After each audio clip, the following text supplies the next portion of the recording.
అందరికీ నమస్కారం. ఈరోజు కథ ప్రేమ ఎంత మధురం, ఎపిసోడ్ 257. కోపం హద్దులు దాటితే. ఇక స్టోర్లోకి వెళ్తే అక్షయ్ టికెట్ బుక్ చేయమనగానే త్రిపాఠి షాక్ అవుతూ ఇప్పటికిప్పుడు టికెట్ బుక్ చేయాలా అని తనలో తానే నెమ్మదిగా కొనుక్కున్నాడు. అది చూసిన అక్షయ్ వెంటనే ఏంటి ఏదో అంటున్నారు, చెప్పింది వినిపించిందా అని సీరియస్గా అన్నాడు. త్రిపాఠి వెంటనే అలర్ట్ అవుతూ ఎస్ సార్ వినిపించింది కానీ అని ఏదో చెప్పబోయి ఆగిపోయాడు. అక్షయ్ అటువైపు తిరిగి ఉన్నాడు. తన చేతులు వెనక్కి కట్టుకొని కోపంతో చేతులను గట్టిగా ప్రెస్ చేస్తూ సైలెంట్గా నిల్చున్నాడు. అది చూసి అతను చాలా కోపంగా ఉన్నాడని అర్థం చేసుకున్నాడు త్రిపాఠి. అతను ఉన్న కోపంలో ఇప్పుడు ఎదురు సమాధానం చెప్పేంత ధైర్యం త్రిపాఠికి లేదు. అయినా కూడా చెప్పడం తప్పదు అనుకొని గట్టిగా శ్వాస పీల్చుకొని సార్ ఈ టైంలో మీరు ఫ్లైట్ టికెట్ అంటున్నారు, మీకు అర్జెంట్ మీటింగ్ ఉంది, కంపల్సరిగా మీరు ఆ మీటింగ్ అటెండ్ కావాలి, చాలా ఇంపార్టెంట్, ఈ మీటింగ్ ఫైనల్, దీంట్లో మీరు డీల్ కుదుర్చుకోవాలి, లేకపోతే మనకు కొన్ని కోట్లలో నష్టం వస్తుంది. ఈ లాస్ట్ మూమెంట్లో మీరు ఇలాంటి డిసిషన్ తీసుకోవడం కాస్త షాక్గా అనిపిస్తుంది. ఇప్పుడు మనం అటెండ్ కాకపోతే వాళ్ళ టెండర్ని వేరే వాళ్ళకి ఇచ్చేస్తారు, దానివల్ల మన కంపెనీకి చాలా నష్టం, ఒకసారి ఆలోచించండి ప్లీజ్ అని మెల్లిగా అన్నాడు. అక్షయ్ కోపంగా విసుగుతో త్రిపాఠిని చూసి మీరు నాకు ఇంకేం చెప్పద్దు, నేను చెప్పేది మాత్రమే మీరు చేయండి, ఎలాంటి మీటింగ్స్ ఉన్నా వాటన్నిటినీ పోస్ట్పోన్ చేయండి, ఎన్ని కోట్లు నష్టం వచ్చినా పర్వాలేదు, తర్వాత దాన్ని ఎలా సాల్వ్ చేసుకోవాలో ఆలోచించుకుంటాను, రేపు జరగాల్సిన మీటింగ్స్ మొత్తం క్యాన్సిల్ అయిపోయాయని అందరికీ మెసేజ్ పాస్ చేసేయండి, మినిట్ కూడా లేట్ చేయకుండా వెంటనే ఫ్లైట్ టికెట్ బుక్ చేయండి అని గట్టిగా అన్నాడు. అక్షయ్కి ఎదురు సమాధానం చెప్పే ధైర్యం త్రిపాఠికి లేదు. ఒక్కసారి సింహంలా అక్షయ్ గర్జించగానే వణికిపోయాడు. వెంటనే తను సెటరేట్ అవుతూ ఎస్ సార్ క్షణంలో నేను ఫ్లైట్ టికెట్ బుక్ చేస్తాను అని నిమిషాల్లో ఫ్లైట్ టికెట్ బుక్ చేశాడు. కానీ త్రిపాఠి ఏదో చెప్పాలనుకొని తటపాటేస్తుండడం చూసి అక్షయ్ అతన్ని చూస్తూ ఏం చెప్పాలనుకుంటున్నారో నేరుగా చెప్పేయండి అని కాస్త గరుకైన వాయిస్తో అన్నాడు. త్రిపాఠి స్లో వాయిస్తో సార్ ఇప్పుడు మీరు వెళ్ళినా కూడా ఇండియాలో ఇది నైట్ టైం, స్నేహం వేయడం వాళ్ళు నిద్రపోయే టైం, కొంచెం ఆలోచించి మీటింగ్ అటెండ్ అయిన తర్వాత వెళ్తే బాగుంటుందేమో అన్నాడు. అక్షయ్ తనకు వస్తున్న కోపాన్ని అణుచుకొని చూడండి మిస్టర్ త్రిపాఠి, మీకు ఉండాలనిపిస్తే మీరు ఇక్కడే ఉండిపోండి, నాకు సలహాలు ఇవ్వద్దు అన్నాడు. ఆ మాటతో అంతకుమించి ఒక మాట కూడా అక్షయ్కి త్రిపాఠి ఎదురు సమాధానం చెప్పే ధైర్యం చేయలేదు. ఈ సమయంలో మౌనంగా ఉండటమే మంచిదనుకున్నాడు. అక్షయ్ ఫ్లైట్ ఎక్కాడు. ఆకాశం చాలా ప్రశాంతంగా నిర్మలంగా ఉంది. కానీ అక్షయ్ మనసు మాత్రం ఎన్నో ప్రశ్నలతో కోపంతో రగిలిపోతోంది. తన పైకి సున్నితమైన ఫేస్తో కనిపిస్తున్నాడు, కానీ తన లోపల ఒక అగ్నిగోళం మండుతోంది. మరోవైపు త్రిపాఠి అక్షయ్ వైపు చూస్తూ అక్షయ్ గారు స్నేహం మేడం మీద చాలా కోపంగా ఉన్నారు, వెళ్ళిన తర్వాత ఇద్దరి మధ్యలో ఎంత ఘర్షణ జరుగుతుందో, ఆ అబ్బాయి వల్ల అనవసరంగా ఇద్దరి మధ్యలో గొడవలు వస్తాయి కావచ్చు అని ఆలోచనలో పడ్డాడు. అక్షయ్ మనసంతా చాలా గందరగోళంగా అనిపిస్తోంది. తను ఎప్పుడెప్పుడు ఫ్లైట్ ల్యాండ్ అవుతుందా అని ఎదురుచూస్తూ ఉన్నాడు. తన మనసులో స్నేహ అబ్బాయిని కలిసింది అని తలుచుకుంటేనే తట్టుకోలేకుండా ఉన్నాడు. స్నేహతో ఎలా మాట్లాడాలి, నా కోపాన్ని ఆమెపై ఎలా ప్రదర్శించాలి అనే ఆలోచనలో మునిగిపోయాడు. ఇంతలో ఫ్లైట్ ల్యాండ్ అయింది. అక్షయ్ గబగబా ఫ్లైట్ దిగి ముందుగా తన విల్లాకి వెళ్ళాలనుకొని కారులో కూర్చున్నాడు. నగరం అంతా చాలా నిశ్శబ్దంగా ఉంది. చీకట్లో కారు దూసుకొని వెళ్తోంది. కొద్ది సమయం తర్వాత కారు అక్షయ్ విల్లా ముందాగింది. అక్షయ్ కారు దిగుతుంటే తన గుండె చాలా వేగంగా కొట్టుకోవడం మొదలుపెట్టింది.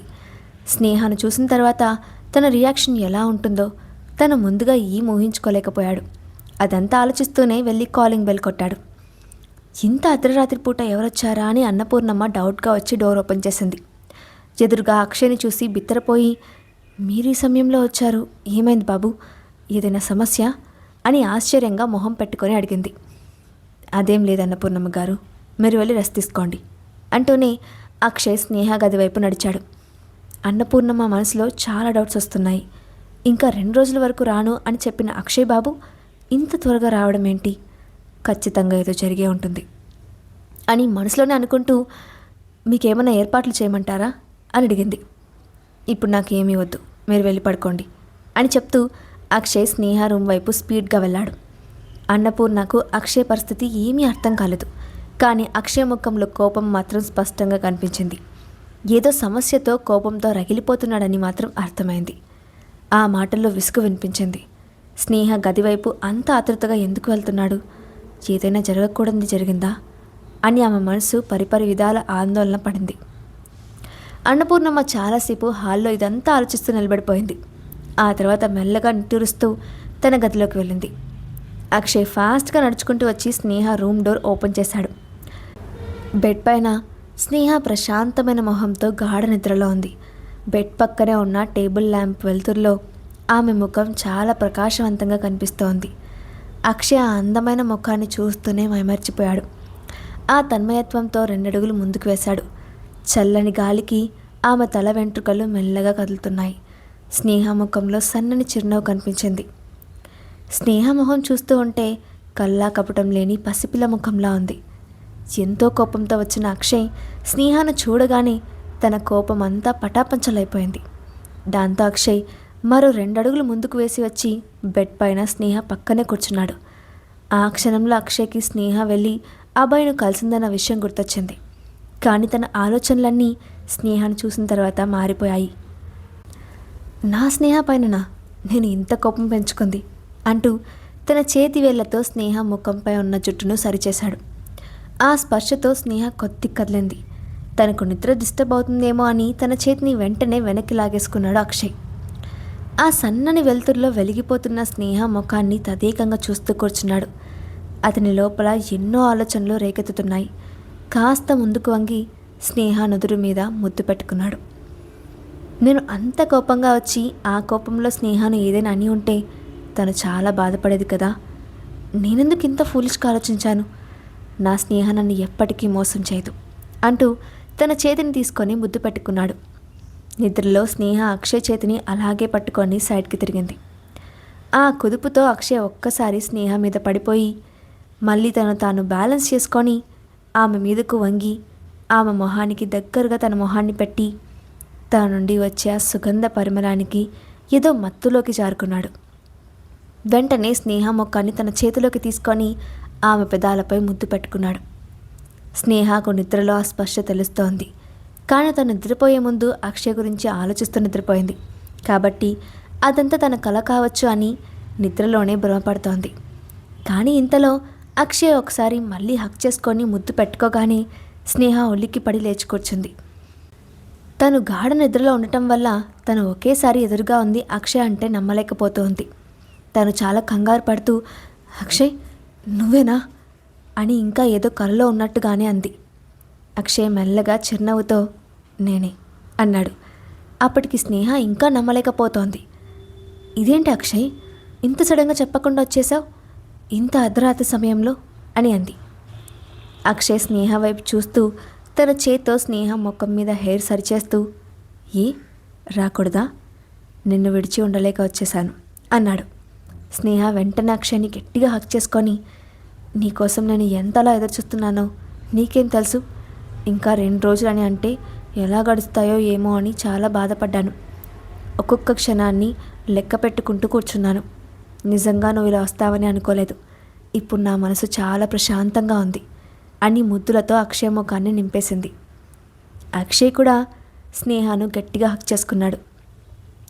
స్నేహ అక్షయ్ చెవి దగ్గర మెల్లగా ఇంత తొందరగా ఎలా రాగలిగావు? నన్ను వదిలి నాకు దూరంగా నిజంగా ఉండలేకపోయావా? ఫోన్లో మాట్లాడుకుంటూనే ఉన్నాం కదా, మీటింగ్ కంప్లీట్ చేసుకున్నాక వస్తే బాగుండేది అంది. అక్షయ్ ఏం మాట్లాడకుండా సైలెంట్గా ఉన్నాడు. ఎందుకంటే తను అంత సడన్గా అక్కడికి ఎందుకు వచ్చింది అనేది స్నేహకి తెలియదు. స్నేహ మాటలతో అక్షయ్కి మళ్ళీ అదంతా గుర్తొచ్చి తన మొహం కోపంతో ఎర్రగా మారిపోయింది. కానీ అదంతా స్నేహకి కనబడకుండా కవర్ చేస్తున్నాడు. అక్షయ్ నేను అడుగుతున్నా కూడా ఆన్సర్ చేయకుండా అలా సైలెంట్గా ఉన్నావేంటి? నిజంగా నన్ను మిస్ అయ్యే ఇక్కడికి వచ్చావా?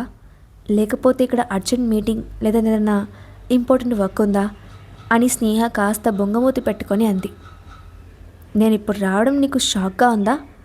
అసలు ఇప్పుడెందుకు వచ్చాననుకుంటున్నావా అని స్నేహను చూస్తూ అక్షయ్ అనగానే స్నేహ వెంటనే భలే వాడివే అక్షయ్, ఎప్పుడెప్పుడు వస్తావా అని ఎదురు చూస్తున్నా అని నేను చెప్తుంటే నువ్వు ఇలా అంటున్నావు అని మళ్ళీ తనని గట్టిగా హక్ చేసుకుంది.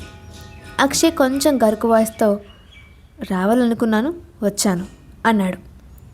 అక్షయ్ వాయిస్లో ఒకసారి చేంజ్ కనపడగానే స్నేహ కాస్త తేడాగా అనిపించింది. Akshay, are you all right అంది. ఎస్, ఐఎమ్ ఆల్ రైట్ అని వెంటనే స్నేహను ముద్దులతో ముంచాడు అక్షయ్. కానీ స్నేహకు ఏదో మూలన డౌట్గానే అనిపిస్తోంది. అక్షయ్ ఎప్పుడూ ఉండే తీరు ఇప్పుడు ఉన్న తీరుకు ఆమెకు ఎక్కడో తేడా కనిపిస్తోంది. స్నేహకు మనస్ఫూర్తిగా అక్షయ్ తనతో లేడు అని అర్థమైపోయింది.